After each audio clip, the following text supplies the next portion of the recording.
Hari ini kita membahas revolusi pertanian sekitar 10.000 sebelum Masehi, sering disebut revolusi Neolitik. Revolusi Neolitik adalah salah satu titik balik terbesar dalam sejarah manusia. Pada masa inilah, banyak kelompok manusia beralih dari berburu dan meramu menjadi bertani dan beternak. Manusia hidup sebagai pemburu peramu, berpindah-pindah, nomaden, mengikuti hewan buruan dan musim tanaman liar. Kelompok kecil, biasanya puluhan orang, mengandalkan alam secara langsung, tanpa mengubahnya secara sistematis. Sekitar akhir zaman es terakhir, iklim bumi mulai lebih hangat dan stabil.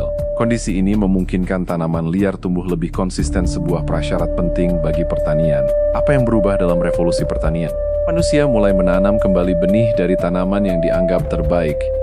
Memilih tanaman yang bijinya besar, tidak mudah rontok dan mudah dipanen.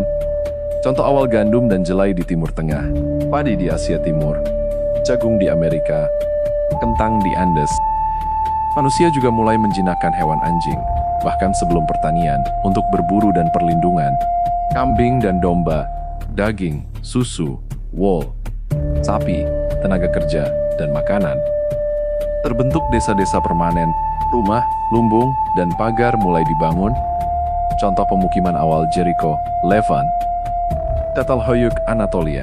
Pertanian menghasilkan kelebihan pangan yang menyebabkan pertumbuhan penduduk. Tidak semua orang harus memproduksi makanan. Akibatnya muncul pengrajin pedagang, pemimpin dan pendeta. Kedua, kepemilikan dan stratifikasi sosial. Tanah menjadi aset berharga. Muncul konsep kepemilikan pribadi. Ketimpangan sosial mulai berkembang. Tidak semua orang mendapat akses yang sama terhadap sumber daya. Revolusi pertanian memicu inovasi alat batu yang lebih halus, kapak, sabit, tembikar untuk menyimpan makanan, sistem irigasi sederhana, kalender awal untuk menentukan musim tanam.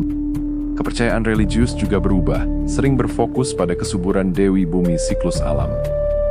Dampak jangka panjang, positif dan negatif. Dari segi positif dasar, bagi peradaban besar, Mesir, Mesopotamia, Lembah Indus, perkembangan ilmu pengetahuan, tulisan, dan teknologi. Dan dari segi negatif, pekerjaan fisik lebih berat. Penyakit menular meningkat akibat hidup padat dan dekat dengan hewan.